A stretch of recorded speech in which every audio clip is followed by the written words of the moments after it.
بہت بڑا جرم اور ہوتا ہے ہمارے زمانے میں، وہ ہے مذاق اڑانا کسی کا۔ کسی کا رنگ اگر کالا ہے تو کس نے بنایا ہے؟ اونچا بولے، کس نے بنایا ہے؟ قد چھوٹا ہے تو کس نے بنایا ہے؟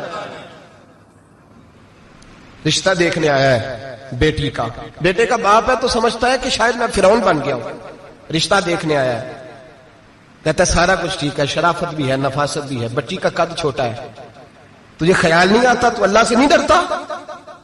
تو انچی ٹیپ لے کے پھر رہا ہے، تجھے احساس ہی نہیں بیٹیاں کیا ہوتی ہیں، تجھے خبر ہی نہیں بیٹی کتنے بڑے درجے کا نام ہے۔ حضرت مالک بن دینار فرماتے ہیں میں توبہ کرنے سے پہلے بہت بڑا شرابی تھا، میری 2 سال کی بیٹی تھی، میں شراب پینے لگتا تھا تو میری شراب گرا دیتی تھی، کہتی ابا میں تجھے گناہ نہیں کرنے دوں گی۔ 2 سال کی بیٹی، فرماتے میری بد نصیبی دیکھو میری بیٹی فوت ہو گئی۔ ایک رات میں خواب دیکھتا ہوں کہ دوزخ جنت کے فیصلے ہو رہے ہیں، قیامت قائم ہو گئی ہے، میرے لیے دوزخ کا حکم آ گیا، میرے پیچھے ایک بڑا سا اژدہا، بڑا سا سانپ بھاگنے لگا، فرماتے ہیں میں دوڑتا جا رہا ہوں، ایک بزرگ نظر آئے، میں نے کہا مجھے بچانا، کہنے لگے بیٹا میں کمزور ہوں، میں نہیں بچا سکتا، کہتے ہیں مجھ میرا اشارہ کیا، کہنے لگے پہاڑ کی طرف جا شاید تو بچ جائے، کہتے ہیں میں پہاڑ کی طرف جا رہا تھا تو وہاں سے بیٹی آ رہی تھی، میری بیٹی دوڑتی آئی، میری گود میں بیٹھی اور ازدے سے کہنے لگی دفع ہو جا، تم میرے ابو کو نہیں جلا سکتا۔ کہتے ہیں وہ 2 سال کی بیٹی کی آواز سن کے وہ ازدہ بھاگ گیا، میری گود میں بیٹھ خواب دیکھ رہا، میری داڑھی سے کھیلنے لگی، کہنے لگی ابا میں تجھے منع کرتی ہوں نا شراب نہ پیا کر، شراب۔ تو میں نے کہا بیٹے یہ کیا ہے سارا کچھ؟ کہا ابا جی یہ تیرے برے عمل ہیں جو ازدہا بن۔ تو بزرگ کون تھے؟ کہنے لگے بیٹے ابا جی وہ آپ کا نیک عمل ہے اور وہ کمزور بڑا تھا، آپ کو بچا نہیں سکا، ابا جی بس کر دیں، بس کر دیں، اب آپ برے کام نہ کریں، آپ توبہ کر لیں، جو پچھلے گناہ ہو گئے میں اللہ کی بارگاہ میں سفارش کروں گی، رب آپ کے معاف کر دے گا۔ مالک بن دینار فرماتے ہیں میری آنکھ کھلی تو میں پکی توبہ کر گیا۔ بیٹیاں تو بخشوانے آئی ہیں دنیا میں، بخشوانے، اور یہاں لوگ فخر کرتے ہیں، فخر سے بتاتے ہیں، کہتے ہیں میرے بیٹے کے 15 رشتے ہیں، شاید مجھے قرآن اندازی کرنی پڑے، شرم کر، حیا کر، لوگوں کی بیٹیوں کے بارے میں اس طرح کے انداز اختیار کرتا ہے، تو گناہ کرتا ہے پھر اس پر تو پھولتا نہیں سماتا، اس پر تو پھر تجھے حیا نہیں آتی۔ لوگ ٹیز کرتے ہیں، میں نے دیکھا ہے، بہن کے بھائی کو تکلیف دیتے ہیں، بیٹی کے باپ کو تکلیف دیتے ہیں، اذیت پہنچاتے ہیں، ڈرنا چاہیے نا، گناہ کرتے ہو پھر فخر بھی کرتے ہو، شرم آنی چاہیے۔ مذاق اڑاتے ہیں لوگ، غریب کا، کالے کا، چھوٹے قد والے، مذاق اڑاتے ہیں۔ میرے رسول پاک سید عالم صلی اللہ علیہ وسلم کی حدیث ہے ابو داؤد شریف میں، حضور کے ایک صحابی جہاد پہ تھے، کہتے ہیں کہ جگہ پڑاؤ کیا، ایک صحابی سو رہے تھے، دوسرا آیا تو اس نے اس کے اوپر رسی پھینکی، وہ ڈر کے اٹھے، ہائے کیا ہو گیا، رسی پھینکی، ڈر کے اٹھے، انہوں نے سمجھا سانپ آ گیا ہے، فرماتے ہیں نبی پاک دیکھ رہے تھے، حضور قریب ہے، فرمایا خبردار مسلمان کو ڈرانا حرام ہے، حضور میں مذاق کر رہا تھا، فرمایا تو حرام فعل کر رہا تھا، خبردار یہ کام کیا تھا۔ میرے حبیب پاک علیہ السلام نے فرمایا جو دنیا میں لوگوں کا مذاق اڑاتا تھا، مذاق اڑاتا تھا، جس کا رنگ کالا ہے اس کا اللہ نے بنایا ہے، قد چھوٹا ہے تو اللہ نے بنایا ہے، اور یہ یاد رکھیں یہ سب سے زیادہ برے وہ لوگ نہیں جو برادری پہ فخر کرتے ہیں، جو برادری پہ فخر کرتے ہیں برے ہیں پر زیادہ نہیں، سن لو اور یاد رکھو، برا وہ ہے جو اپنی برادری کو چھوٹا سمجھتا ہے۔ تو نے اپنے آپ کو کیسا چھوٹا سمجھ لیا؟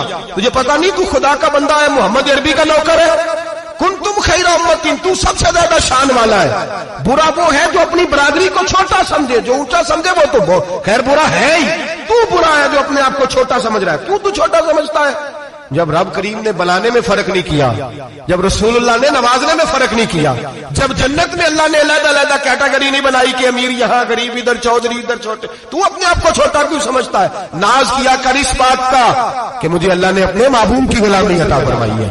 تو زیادہ بڑا مجرم ہے اگر تو اپنے آپ کو چھوٹا جانتا ہے، زیادہ مجرم ہے، احساس کمتری والا زیادہ ظالم ہے، یہ یاد رکھ لو اور سمجھیں میری بات کو اور غور کریں۔ مذاق کرتے ہیں لوگ، او فلانی برادری کا میرے سامنے بات کرے گا، فلانی برادری، اور پھر تکبر بھی کرتے ہیں۔ میرے نبی پاک علیہ السلام نے فرمایا قیامت کے دن ایک آدمی کے لیے جنت کا دروازہ کھولا جائے گا، وہ دوڑتا ہوا جنت کی طرف جائے گا، جب دروازے کے قریب پہنچے گا تو دروازہ بند کر دیا جائے گا، وہ پھر آئے گا، پھر کہا جائے گا آجا جنت میں، پھر دوڑے گا، پھر جنت کے قریب جائے گا، پھر وہ دروازہ بند ہو جائے گا، پھر مایوس ہو کے آئے گا، پھر کہا جائے گا واپس آ، کھل گیا دروازہ، کئی بار آئے گا، کئی بار جائے گا، روئے گا، تڑپے گا، پریشان ہوگا، فرشتے سے کہے گا یہ میرے ساتھ کیا ہو رہا ہے؟ تو وہ فرشتہ کہے گا وہی ہو رہا ہے جو دنیا میں تو اللہ کے بندوں کے ساتھ کرتا تھا، تو لوگوں کے مذاق اڑاتا تھا۔ جوان اس کو کہتے ہیں جو پھپتیاں زیادہ کسے، جھکتے زیادہ کرے، بوڑھوں کا مذاق اڑائے، بیماروں کا مذاق اڑائے، غریبوں کا مذاق اڑائے، کسی کے پھٹے کپڑے دیکھ کے پھپتی کسے، وہ سمجھدار ہے؟ یہ گناہ کرنا پھر اس پہ پھولنا بھی۔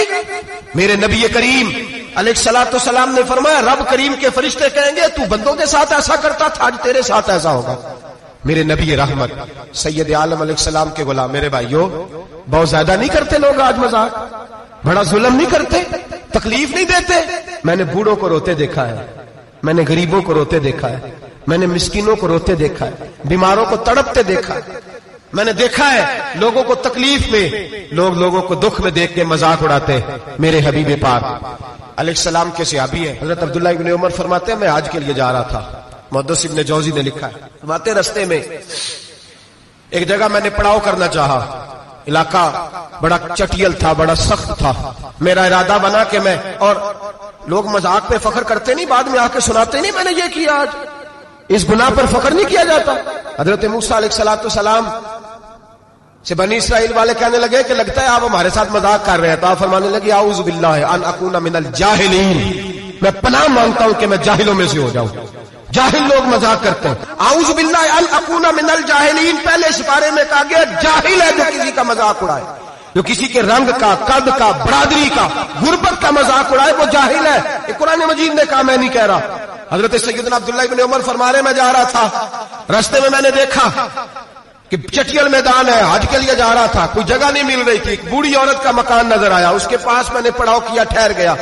بوڑھی نے اپنے بیٹے کو بھیجا، کہنے لگی کوئی نورانی چہرے والے بزرگ ہے، کوئی پرہیزگار آدمی ہے، ان کو بلا لاؤ، اپنی ڈرائنگ روم میں بیٹھک میں سلا لیتے۔ کہتے مجھے وہ لے آئے، بیٹھک میں سلایا، آدھی رات کا وقت ہوا تو اچانک ایک آواز چلانے کی، جیسے کسی کو درے مارتا ہے وہ چلاتا، شنن ما شن مشکیزہ، کدھر ہے مشکیزہ، کہاں گیا مشکیزہ، لاؤ مشکیزہ، پھر کوئی مارتا ہے، پھر مشکیزہ، آیا مشکیزہ، کدھر گیا مشکیزہ، فرماتے کو روتا ہے، مشکیزہ مشکیزہ پکارتا ہے۔ حضرت جناب سیدنا عبداللہ ابن عمر فرماتے ہیں میں اٹھا، ادھر دائیں بائیں دیکھا، باہر نکلا، کوئی بندہ نظر نہیں آتا، چیخنے کی آواز، چلانے کی آواز، تڑپنے کی آواز، میرا دل کانپے، اے اللہ کس پہ عذاب ہو رہا ہے؟ فرماتے ہیں دن کا اجالا نکلا، نماز فجر کے بعد میں نے بوڑھی کو بلایا، میں نے کہا اماں سو نہیں پایا ساری رات؟ اماں کہنے لگی تجھے مشکیزے کی آواز آتی ہوگی، تجھے کسی کے مار کھانے کی آواز آتی ہوگی۔ میں نے کہا ہاں کیا ہوا؟ کہنے لگی تمہارے کمرے کے بالکل پیچھے میرے شوہر کی قبر ہے، وہ اپنی قبر سے مشکیزہ چلاتا ہے، ساری رات اس کو عذاب ہوتا ہے۔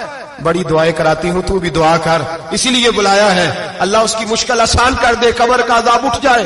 تو میں نے کہا ماں اس کی غلطی کیا ہے؟ کہنے لگی ایک پیاسا آدمی دوڑتا ہوا ہمارے گھر آیا، برسوں پرانی بات ہے، پتہ نہیں شیر پیچھے تھا، ڈاکو پیچھے تھے، کیا تھا، دوڑتا ہوا آیا، آ کے کہنے لگا ہائے پیاس، ہائے پیاس، ہائے پیاس، پانی مل جائے، پانی مل جائے، پانی دے دو۔ کہتے ہیں وہ آدمی مرنے کے قریب تھا، میرے شوہر نے مذاق کیا، کہنے لگا مشکیزے سے پی لے۔ وہ جب مشکیزے کے قریب گیا، مشکیزہ کھولا تو وہ خشک تھا، کہتے ہیں وہ لڑکھڑا کے گرا، اس کی موت ہو گئی۔ جب سے یہ مرا ہے اس کی قبر سے بھی مشکیزے کی آواز آتی ہے۔ سالوں بیت گئے، عرش کا مالک ناراض ہو گیا ہے کہ تو نے میرے مرتے ہوئے بندے سے بھی مذاق کیا، مرنے والے سے بھی تو مذاق کرتا رہا۔ فرمایا اب یہ مشکیزہ دعا کرو یہ بخشا جائے، دعا کرو اور چھوڑ دیں بھائی لوگوں کا مذاق اڑانا، نہ کسی کے حال پہ طنز کر، نہ کسی کے غم کا مذاق اڑا، وہ جسے چاہے جیسا نواز دے۔ یہ مزاج لطف رسول ہے۔ باپ منتیں کر رہا ہے کہ بارات آئی ہے بیٹی کی تو اللہ کرے روٹی پوری ہو جائے، رشتہ دار مذاق اڑا رہے ہیں، یہ کیا پکایا ہے، یہ کیا لائے ہو، یہ کیا رکھا ہے، انتظام کس طرح کا کیا ہے، بیٹھنے کا سلیقہ نہیں۔ بیٹیاں تو برابر ہوتی ہیں، بیٹیاں تو سب کی برابر ہوتی ہیں، تو جاہلوں جیسے کام کر رہا، کسی کے گھر آ کے اس کا نمک کھا کر تو مذاق اڑا رہا، کسی کے گھر بیٹھ کے اس کی توہین کر رہا ہے۔ میرے نبی پاک علیہ الصلوۃ والسلام نے فرمایا حرام ہے کسی مسلمان کا مذاق اڑا کے اس کو تنگ کرنا، اس کو خوف دینا۔ دل لگی تو میرے نبی کی سنت ہے، دل لگی کرنا، خوش دلی کرنا، ہنسنے والی بات کرنا، ہنسانا، یہ تو نبی پاک کا طریقہ ہے. لیکن کسی کی کمزوری بیان کر کے اس کو تنگ کرنا یہ جہالت ہے. اس جہالت سے منع کیا گیا. بھائی مذاق کرتے ہیں لوگ، پھر فخر کے ساتھ بیان کرتے ہیں، اتنا بڑا گناہ کر کے پھر اس پر ناز کرتے ہیں. خدا را اس ظلم سے باز آؤ.